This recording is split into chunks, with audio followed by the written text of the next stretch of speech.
Di sini kita memberikan warning, memberikan tambih, kata anak santri kan gitu ya, peringatan.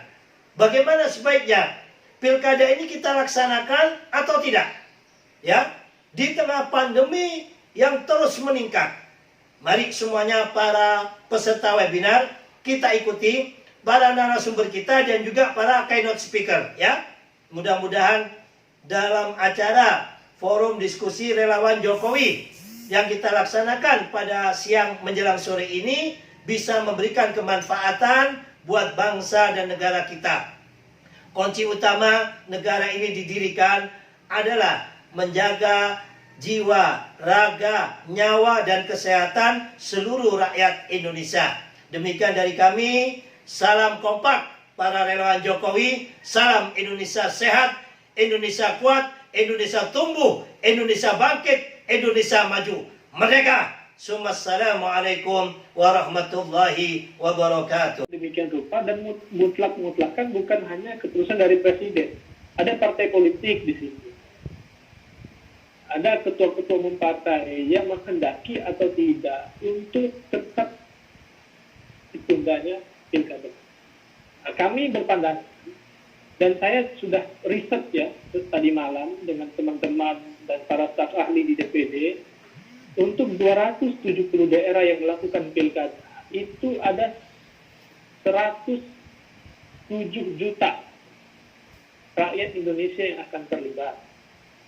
Nah, kalau seandainya dalam proses pilkada ini nanti terkonfirmasi 10% saja orang yang terkena COVID, kita bisa hitung akan ada 10 juta lebih yang akan terkonfirmasi ketika proses politik ini harus tetap dijalankan. Proses demokrasi dalam pilkada ini dijalankan.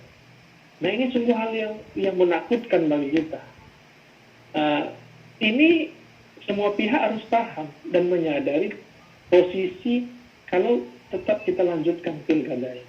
Bayangkan 270 daerah, ada 107 juta orang yang terlibat. Anggap kita hitung kecil 10% atau 5% saja. Itu sudah 5 juta orang yang KPU tetap berjalan. Prosesnya itu tentu DPR tidak bisa menghentikan proses itu tanpa ada kesepakatan dengan pemerintah dalam ini KPU dan Mendagri. Nah, berdasarkan hal itu memang ini tidak bisa terlalu lama dalam pengambilan keputusan. Karena apa? Karena pada saat nanti KPU sudah menetapkan calon, bagi bakal calon kepala daerah atau wakil kepala daerah yang kebetulan adalah anggota daripada DPRD kabupaten atau provinsi, maka pada saat itu dia harus mengundurkan diri sebagai anggota. Karena ada undang-undang yang mengatur itu. Nah, ini makanya proses ini harus cepat dilakukan dan harus dengan pertimbangan yang matang, apalagi memang cukup prihatin terhadap para komisioner KPU pusat yang terindikasi, kemudian dengan beberapa daerah daripada KPU di provinsi, bahkan ada juga di kabupaten. Nah, ini yang perlu diantisipasi. Tapi prinsipnya kami dari lembaga legislatif khususnya DPR yang membidangi khusus Korpolkam, yaitu mengenai kantor bidang politik dan keamanan dan perundang-undangan, tentu saya akan mendengarkan masukan-masukan dari pembicara dan para sahabat-sahabat semua terhadap hal-hal yang disampaikan untuk menjadi bahan kami. Kami memberikan solusi yang pertama, apakah mungkin para calon dan bakal calon itu melakukan suatu kampanye itu secara ketat dan aturannya juga ketat. Nah, tapi ada jurisprudensi bahwa di satu sisi pada saat pendaftaran dilakukan dengan tidak ketat, gitu.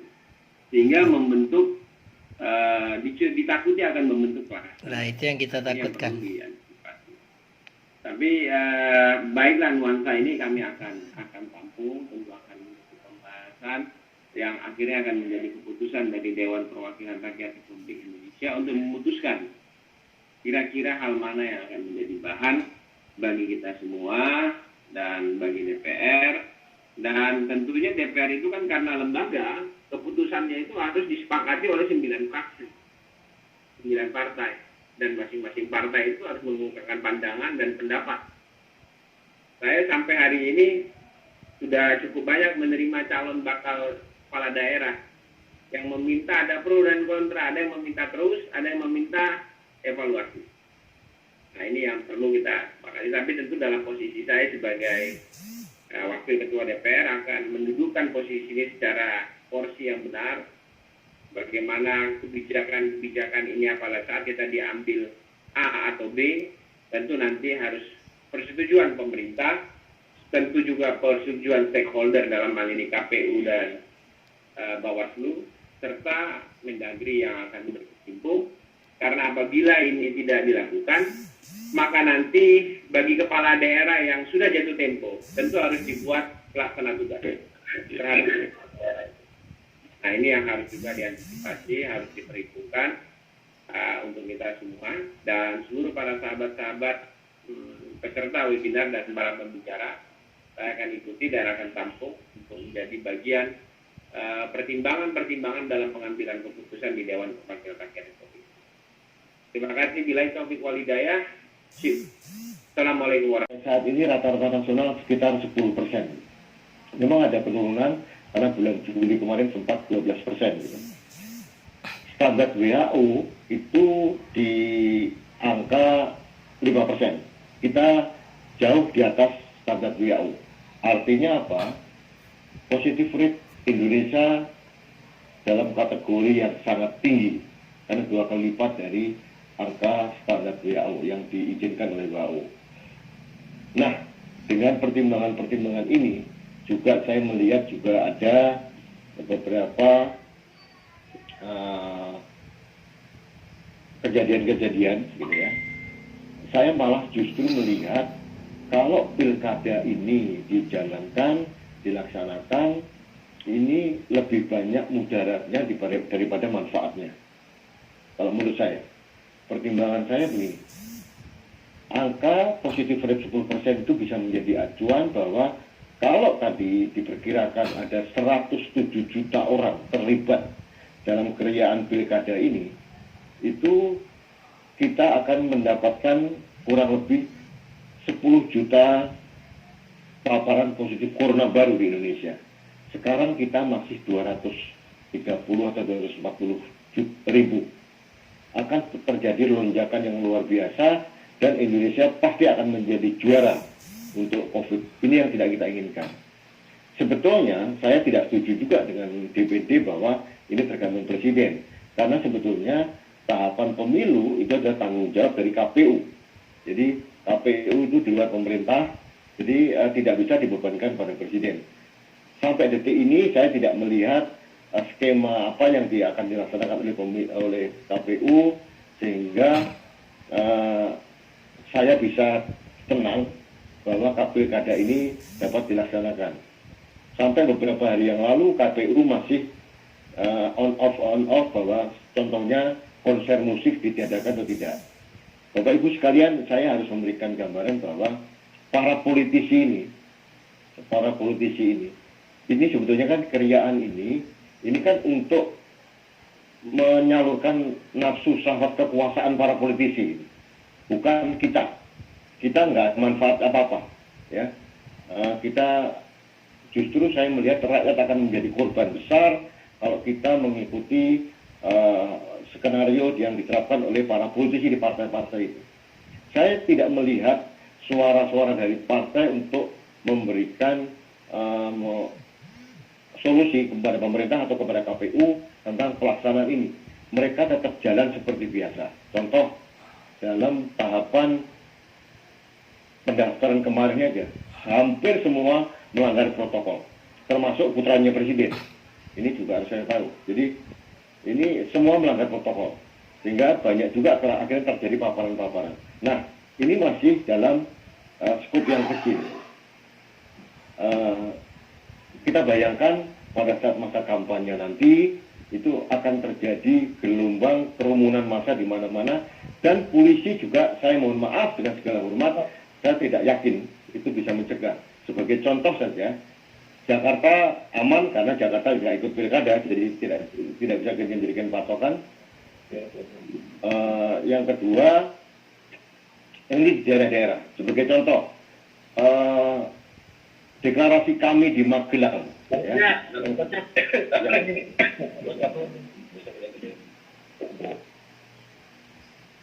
Oke, saya ulangi. Sebagai contoh, deklarasi kami di Magelang kemarin, itu terjadi kerumunan massa dan pertanyaannya sederhana aja. Mengapa aparat kepolisian mengizinkan, gitu ya? Ini yang penting. Jadi akhirnya terjadi bentrokan dengan pemuda Pancasila dan sebagainya. Akhirnya kembali lagi seolah-olah pemerintah melarang mereka, padahal itu tidak terlibat sama sekali.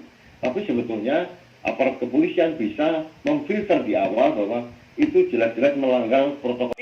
Menurut saya dan DPR, ya saya rasa sebagai rakyat Indonesia saya miris karena kita bicara politik hanya bicara suara ternyata, tapi kita tidak bicara kedaulatan rakyat secara substansial, bahwa kemanusiaan lebih tinggi derajatnya daripada hanya sekarang mengejar kekuasaan kursi pilkada.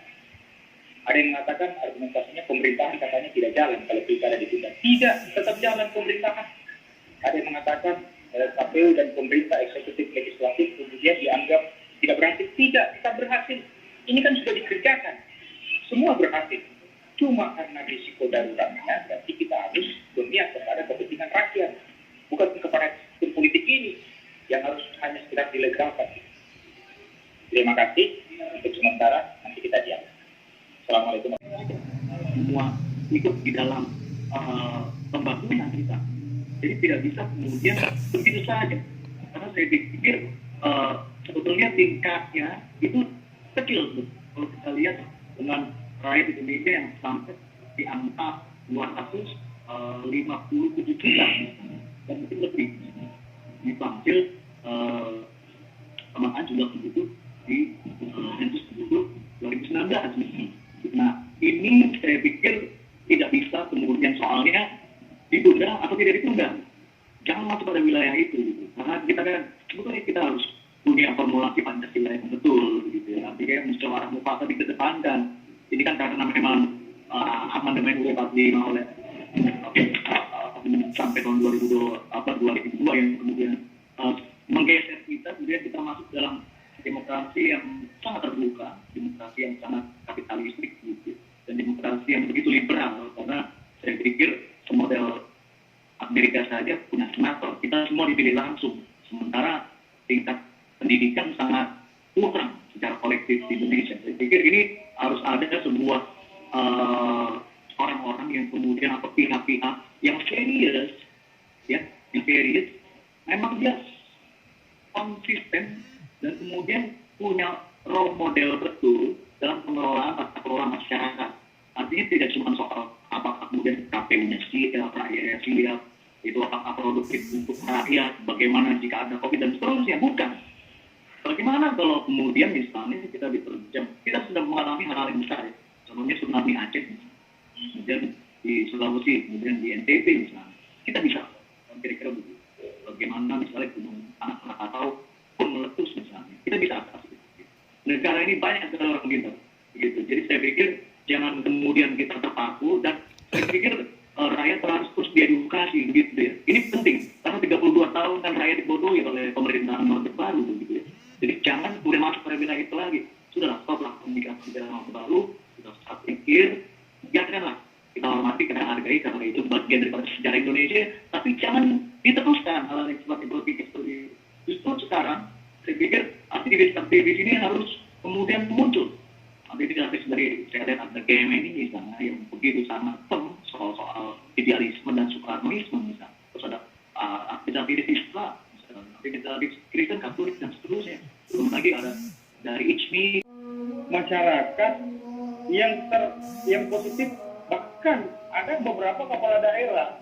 Coba lihat hari ini, data yang keluar hari ini yang disebut Pak JK sendiri ngomong nih, 60 calon kepala daerah yang sekarang terinfeksi, belum lagi ketua KPU, belum lagi ketua KPU Sulsel, iya kan? Dan beberapa anggota KPUD 96 penguasa. Artinya apa? kami bergerak menyuarakan ini tunda pilkada ini untuk keselamatan jiwa manusia yang ada di Republik ini. Jadi mohonlah kami minta kepada Bapak Presiden Jokowi, mungkin dalam forum ini diwakili oleh pemerintah, izin Bang Aziz sebagai Wakil Ketua DPR RI, mungkin aspirasi kami bisa disampaikan. Pak Jokowi jangan ngotot lah. Kami ini adalah relawan-relawan Jokowi, bukan hanya mengantar beliau jadi presiden, tetapi kami punya kewajiban besar untuk mengawal beliau dan mengingatkan beliau bahwa jangan sampai pilkada ini dilanjutkan justru mengorbankan jiwa manusia. Artinya apa? Melihat COVID saat ini semakin tinggi, marilah kita sama-sama buka mata, khususnya Bapak Presiden yang terhormat. Kami berharap semua di koalisi tunda pilkada ini untuk segera tertibkan menerbitkan Perpu penundaan pilkada 2020. Nah, saya kira tadi sudah beberapa kawan-kawan kita, ada juga Pak Dr. Arkawan Sikin sebagai pengamat yang mewakili apa yang saya ingin sampaikan. Saya kira saya tidak terlalu lama. Hanya itu mungkin yang saya bisa sampaikan, bahwa kesimpulan daripada kami koalisi tunda pilkada, kami tetap akan berjuang. Kami akan tetap menyuarakan untuk menunda pilkada karena kami ingin menyelamatkan nyawa-nyawa, jiwa-jiwa manusia yang ada di Republik ini. Kami tidak akan mundur dan kami akan terus berjuang. Saya kira seperti itu. Terima kasih. Assalamualaikum. Masyarakat disiplin datang ke TPS menggunakan masker, kemudian di depan TPS suhunya diukur, cuci tangan, kemudian masuk ke ruangan TPS menjaga jarak, dan siapa yang melanggar ditindak dengan tegas. Itu momentum. Nah, saya baru baca berita tadi bahwa KPU sudah membuat suatu fakta integritas kepada seluruh paslon yang jumlahnya 728 orang.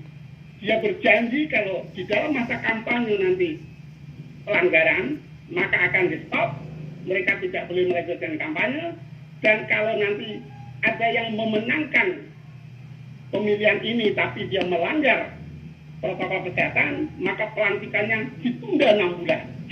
Artinya dia akan kehilangan jabatan selama 6 bulan, tidak dilantik.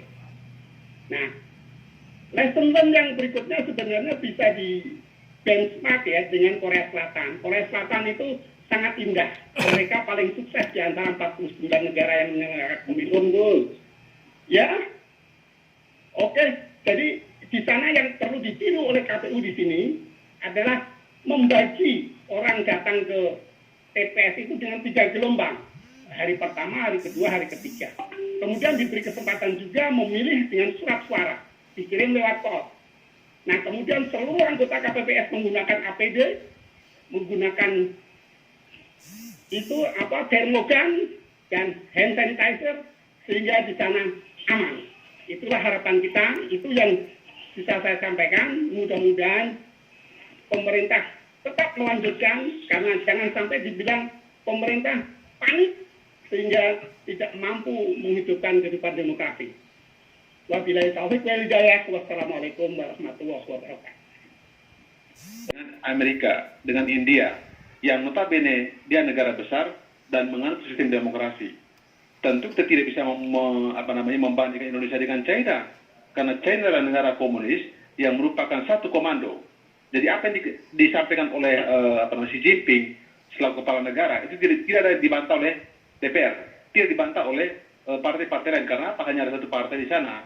Nah, oleh karena itu saya kira Indonesia sebagai negara demokrasi, ya kan, dengan sistem pengambilan keputusan yang tidak seperti negara di Cina, ya kan, itu sangat sulit. Di atas kertas kita bisa menyampaikan bahwa ditunda atau dilaksanakan, itu nggak masalah. Tetapi di sana ada proses hukum yang mesti dilalui, ada proses undang-undang yang mesti dilewati oleh presiden. Tidak serta-merta dia mengambil sebuah keputusan, apalagi keputusan yang sangat strategis, bicara soal pilkada. Di situ ada kepentingan partai politik, bicara soal kekuasaan dan sebagainya.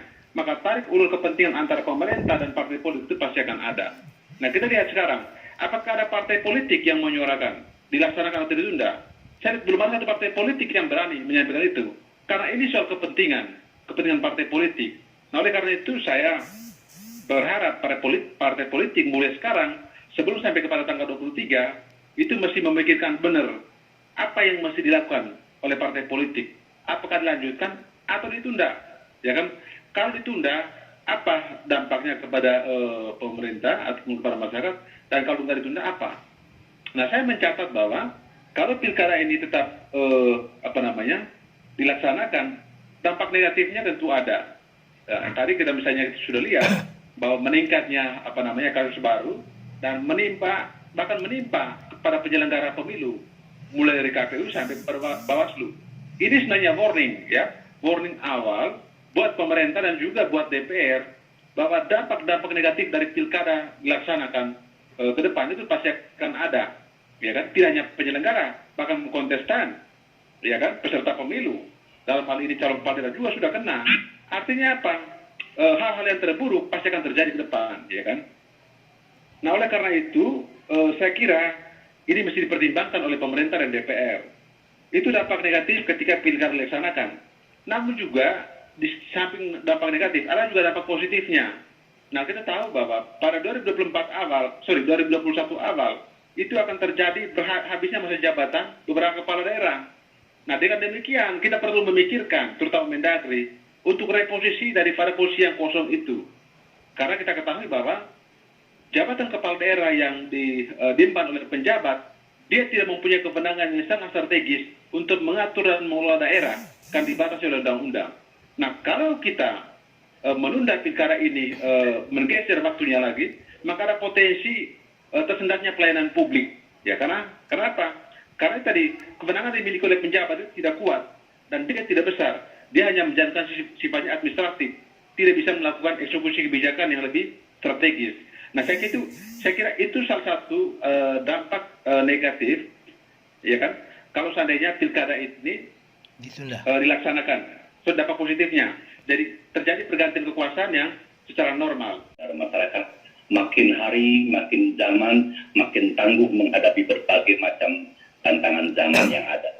Baik para narasumber dan para peserta webinar, untuk acara selanjutnya adalah tanya jawab yang sementara kita bicarakan. Nah, begini, seperti yang tadi sudah dijelaskan oleh saya tadi dan juga lebih jelas lagi disambung oleh Pak Wempi hadir tadi. Jadi persoalan penekanan angka COVID itu sebetulnya bukan hanya pada KPU, tetapi juga kepada pemerintah dalam hal ini yang diwakili oleh tim gugus, ya, dan juga di backup oleh aparat keamanan. Kalau penegakan hukum itu benar-benar dilakukan dengan tegas, maka saya percaya bahwa tugas yang dijalankan oleh tim gugus itu juga berhasil. Dan KPU di sini, ya kalau kita ikuti kewenangan KPU itu hanya melaksanakan tahapan-tahapan pemilu kada, ya, mulai dari pendaftaran sampai dengan pemilihan dan bahkan penetapan perolehan suara oleh kandidat yang memenangkan pertarungan. Nah, KPU tidak punya kewenangan lebih untuk dalam persoalan masalah COVID di tengah-tengah pilkada. Memang ada PKPU nomor 10 tahun 2020 tentang KPU dalam menjalankan pemilu kada di tengah masa pandemi ini. Tapi dalam PKPU nomor 10 tahun 2020 itu juga tidak kemudian memberikan kewenangan seluas-luasnya kepada KPU. Bisa dibayangkan saja pada saat pendaftaran pun KPU belum bisa melakukan tindakan sebagaimana yang diamanatkan oleh PKPU dan undang-undang. Karena apa?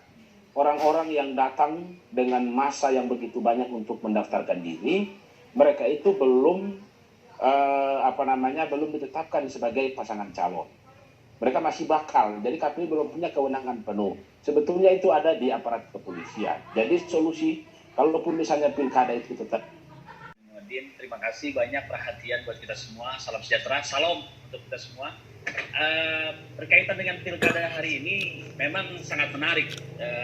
teman-teman semua yang baik pro dan kontra, saya melihat bahwa ini adalah bagian dari cinta kita kepada negeri kita dan cinta kemanusiaan kita semua. Pro dan kontra jangan menjadi kekhawatiran buat kita semua untuk memajukan Indonesia, negeri tercinta. Saya rasa memang teman-teman dari Bang Ansar Ilon, Bang Merdi dan sebagainya, narasumber yang lainnya, Perpu memang menjadi landasan untuk kita berpilkada di 2020. Namun berpilkada di tahun ini memang menjadi dilema. Ada dua, yang satu adalah keselamatan dan kesejahteraan publik, khususnya kesehatan kita semua. Karena kesehatan sangat penting saat ini, maka berpilkada bisa saja ditunda. Namun dasar dari hal itu sudah ada juga di dalam Perpu dan KPU, artinya aturan hukum pun sudah ada. Namun untuk pilkada dilanjutkan, saya rasa memang alasannya adalah mengenai krisis konstitusional atau krisis konstitusi sendiri. Artinya pilkada bisa berada, namun karena anggaran memang sudah dibuat. Oleh karena itu, bagi kami dari PBNU, pilkada kalau memang mendapatkan mudarat yang lebih banyak, memang haruslah dibatalkan dengan pertimbangan beberapa kesehatan dan memang kondisi saat ini. Oleh karena itu, bagi teman-teman yang memang untuk menolak, artinya menunda pilkada saat ini, sah-sah saja, bukan berarti langgar dari konstitusi. Untuk KPU dan untuk penyelenggara yang lain, apabila tetap ingin mengadakan pilkada, tetap kondisinya menjadi perhitungan kita adalah menjaga protokol dan kesehatan sebagainya. Oleh karena itu, statement saya memang tidak perlu ditakuti pilkada, namun apabila mudarat lebih banyak, kita harus tunda. Itu saja. Adalah suatu hal yang luar biasa, sehingga kita punya perspektif yang berbeda. Namun karena ini harus ada kesimpulan akhir dan ada closing dari saya berpandangan kalau seandainya pertimbangan dari teman-teman yang pro untuk tetap dilaksanakan pilkada ini, kita tetap hargai dengan catatan sama-sama kita memberi penjelasan, mendorong bahwa jangan sampai nanti pada masa periode ini terjadi bencana luar biasa untuk di Indonesia. Nah, kita tidak ingin itu. Nah, saya pada posisi yang saya sampaikan tadi bahwa seeloknya, sebaiknya ini dilakukan penundaan. Nah, namun kalau seandainya DPR, pemerintah dalam hal ini, 3 kementerian dan DPD sudah duduk bersama dengan mekanisme yang diatur di dalam undang-undang, nah ini harus mampu menerapkan penanganan COVID-19 ini yang baik. Saya harus sampaikan, Gus, Bapak-Bapak semua, teman-teman, masyarakat, para pendukung itu tidak bisa ditahan semangatnya, tidak bisa dibatasi. Ini harus kita pahami. Karena apa? Ini memang momen 5 tahun sekali. Nah, itu yang saya sampaikan, dan kami nanti harus sampaikan. Insya Allah kami berjuang melalui sistem. Apa yang menjadi pembicaraan hari ini, ya sama halnya dengan Bang Ajis tadi, insya Allah akan saya bawa ke lembaga DPD untuk secara resmi kami sampaikan kepada pemerintah dan kepada DPR serta KPU. Itu dulu menjadi catatan. Saya izin terbang dulu ke Riau, mudah-mudahan kita senantiasa sehat. Assalamualaikum warahmatullahi wabarakatuh. Abang dan saya Gus Soleh yang tak henti-hentinya menyuarakan suara kebangsaan. Di saat hari Minggu orang menikmati hari santai, menikmati hari libur, tapi inilah karena rasa cinta terhadap bangsa negara yang luar biasa, Gus Soleh mengorbankan itu untuk kemaslahatan bangsa negara. Top dan salut untuk Gus Soleh. Baik, saya kira tadi banyak pembicara terdahulu yang sudah menyampaikan pemikiran dan gagasan yang sangat luar biasa. tadi mulai dari anggota DPD sampai kepada Wakil Ketua DPR, terus adinda saya, Bung Freddy yang juga sehari-harinya juga sebagai advokat yang pro bono, menyuarakan kepentingan rakyat, membela yang tidak bisa mengakses keadilan melalui lembaga bantuan hukum Trisakti, free, bebas. Jadi para pencari keadilan silakan menghubungi adik saya, Bung Freddy. Baik, kita kembali ke topik diskusi kita pada sore hari ini, bahwa apakah pilkada itu dilaksanakan atau ditunda. Saya kira bicara soal pilkada apakah dilaksanakan atau ditunda, itu adalah sebuah kesimpulan akhir. Tapi kita mesti menyampaikan kepada pemerintah dan juga kepada DPR selaku mitra pemerintah dan juga kepada KPU, mengapa ditunda dan mengapa dilaksanakan, ya kan? Nah, menurut pandangan saya melihat bahwa kalau kita bicara soal COVID-19, kita mestinya bersyukur kepada Tuhan Yang Maha Kuasa, Allah Subhanahu wa Ta'ala. Alhamdulillah. Innal hamdalillah, summa salatu ala Rasulillah wa ba'du. Amin. Alhamdulillah, lebih dari 3 jam kita semuanya berkumpul bersua di tempat ini, yaitu di webinar Forum Diskusi Relawan Jokowi, yang mana sama-sama kita ditekan ada di antara kita meskipun sesama relawan Jokowi yang pro terhadap penundaan pilkada. Ada juga yang kontra terhadap penundaan pilkada. Baik itu yang karena dengan alasan-alasan yang telah disampaikan tadi oleh para narasumber, dan juga yang kontra agar pilkada ini ditunda demi alasan kemanusiaan, kesehatan, dan lain-lain. Semuanya itu Gus anggap merupakan mekanisme daripada kita berdemokrasi.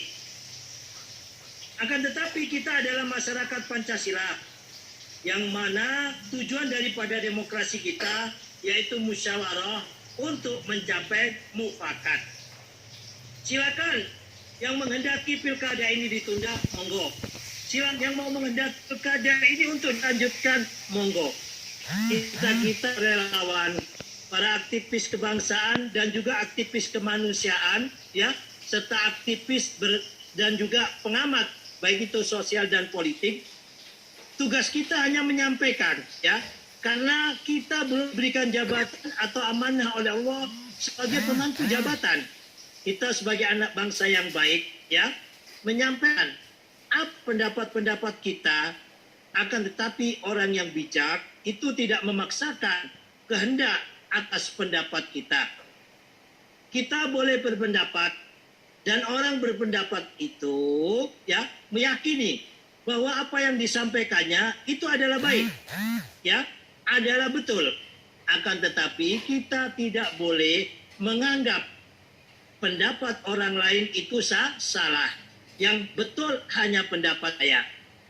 Kalau orang memiliki kearifan, maka menghormati pendapat orang lain. Nah, untuknya kita selaku relawan Jokowi yang sampai detik ini masih setia. Jadi harapan Gus, ya, apa yang disampaikan dalam webinar ini kita sampaikan ke atas, kita publis sebanyak-banyaknya dengan harapan mudah-mudahan didengar dan dijadikan kebijakan oleh pemangku jabatan kita.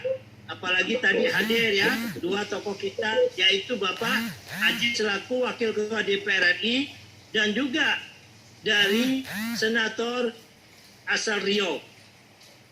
Inilah yang dapat kami sampaikan dan dapat yang kami perbuat. Kurang lebihnya kami mohon maaf. Sekali lagi, mari kita sama-sama, meskipun kita berbeda pendapat, berbeda pandangan, tapi tetap kita senantiasa kompak, ya, menjaga persaudaraan, menjaga persahabatan sama relawan Jokowi. Dan terakhir sekali, kami selaku relawan Jokowi yang sampai detik ini masih setia. Apapun yang menjadi keputusan pemerintah, baik itu pilkada ditunda atau tidak, kami akan senantiasa mengawalnya sebaik mungkin. Kalau itu tidak ditunda, bagaimana protokoler kesehatan ini benar-benar harus dilakukan terlebih-lebih oleh paslon pilkada, ya, sehingga pasca pilkada nantinya tidak timbul kurva yang meninggi ya di masa pandemi COVID-19 ini, sehingga akhirnya Jokowi lah yang disalahkan. Demikian dari kami, kurang lebihnya kami mohon maaf, tidak ada gading yang tak retak, tidak ada manusia yang tidak punya salah dan khilaf. Mari kita sama-sama satukan hati dan pikiran kita memohon kepada Allah Ta'ala. Semoga apa yang kita sampaikan, apa yang ada dalam benak dan kita, serta pendapat kita didengar oleh pemangku jabatan, dan semoga Allah Ta'ala senantiasa menjaga negeri kita Indonesia menjadi negeri yang baldatun thayyibatun rabbun ghafur, negeri yang gemah ripah lo ciwi, negeri yang aman, toto tentrem